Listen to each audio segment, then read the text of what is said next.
கொண்டிருக்கு. அன்புக்குரிய கர்த்தருடைய பிள்ளைகளை, நம்ம இந்த கடைசி காலத்துல நம்ம வாழ்ந்து கொண்டிருக்கிறோம். உலகமெங்கும் நடந்து கொண்டிருக்கிற காரியங்கள் எல்லாம் நம்ம பார்க்கிறோம். உலகத்துல பலவிதமான தீமைகள் பெருகி கொண்டிருக்கிறது.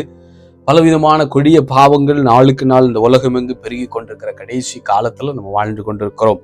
அன்பு கர்த்தருடைய பிள்ளைகளை பாருங்க, ஆண்டவராகிய இயேசு கிறிஸ்து சொல்லுகிறார், இந்த கடைசி நாட்கள்ல மனுஷகுமாரன் வரும் நாட்களில் விசுவாசத்தை காண்பாரோ என்று சொல்லி கர்த்தருடைய வார்த்தை சொல்லுது. அப்படி என்று சொன்னால் கடைசி காலம் என்று சொல்லி நீங்கள் பார்க்கும்போது விசுவாசம் குறைந்து போகிற காலம். இந்த உலகத்துல பாருங்க, இயேசு கிறிஸ்துவ விசுவாசியாமலே இன்னைக்கு நிறைய ஜனங்கள் பணக்காரர்களாக, பணம் படைத்தவர்களாக, அழகுள்ளவர்களாக, பெரிய பெரிய வேலைகள்ல இன்னைக்கு அநேகர் இருக்கிறத பார்க்கிறோம். அப்போ இன்னைக்கு இயேசுவை அறிந்தவர்கள் கூட இன்னைக்கு கிறிஸ்தவ குடும்பங்கள் அநேக பிள்ளைகளை பார்த்தீங்கன்னா, ஒரு காலத்துல தாய் தகப்பன்மார்கள் நன்றாக கர்த்தருக்குள்ள பயபக்தியோடு கிறிஸ்துவுக்காய் நின்றது நிமித்தமாக உங்களுடைய பிள்ளைகளை கர்த்தர் உலக பிரகாரமான விதத்துல இன்னைக்கு அமெரிக்காவிலும் ஆஸ்திரேலியாவிலும் இல்ல யூரோப்ல எல்லாம் நல்ல உயர்ந்த ஸ்தானத்துல அவர்களை கர்த்தர் ஆசீர்வதித்து வைத்திருக்கிறார். அநேக குடும்பங்களையும் தெரியும், பிள்ளைகளையும் தெரியும்.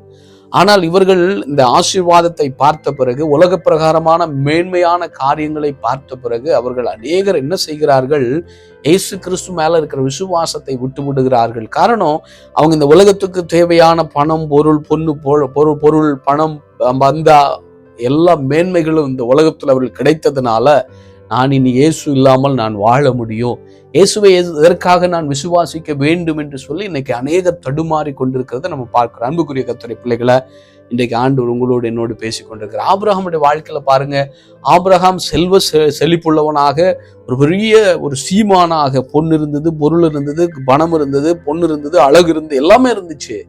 ஆனாலும் ஆண்டவர் மேல இருக்கிற விசுவாசத்தை அவர் விட்டுவிடவே. கடைசி காலம் இயேசு கிறிஸ்துடைய வருகை நாட்கள் நம்ம வாழ்ந்து கொண்டிருக்கிறோம். இயேசு சீக்கிரமாய் வரப்போகிறார் என்கிற சத்தம் உலகமெங்கும் இன்னைக்கு துணித்து கொண்டிருக்கிறது. 2010 வருடத்திலிருந்து நான் அநேக முறை இயேசு வருகிறார் என்று சொல்லி ராத் தரிசனங்களை பார்த்திருக்கிறேன்.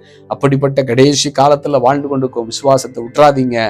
ஒருவேளை உங்களுக்கு இன்னைக்கு பெரிய செல்வங்கள் இருக்கலாம், உண்மைதான். ஆனாலும் அந்த செல்வம் உங்களை பரலோகத்துக்கு கொண்டு போயிடாது.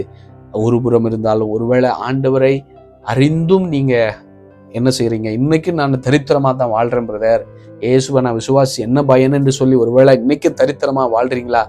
கலங்காதீங்க. உங்களுடைய தரித்திரத்தை மாற்ற அவர் வல்லவரா இருக்கிறாரு. விசுவாசிங்க. அவர் உங்களுடைய தரித்திரத்தை மாற்றி உங்களையும் ஐஸ்வர்யவானாக, ஆவிக்குரிய பூமிக்குரிய ஐஸ்வர்யவானாய் மாற்றுவார். ஆனால் விசுவாசம் யார் மேல வைத்துருங்க? இயேசு மேல விசுவாசத்தை வைத்து ஒவ்வொரு நாளும் அவருக்காய் ஓடுவோம். இயேசு சீக்கிரமாய் வரப்போகிறார். ஆமேன்.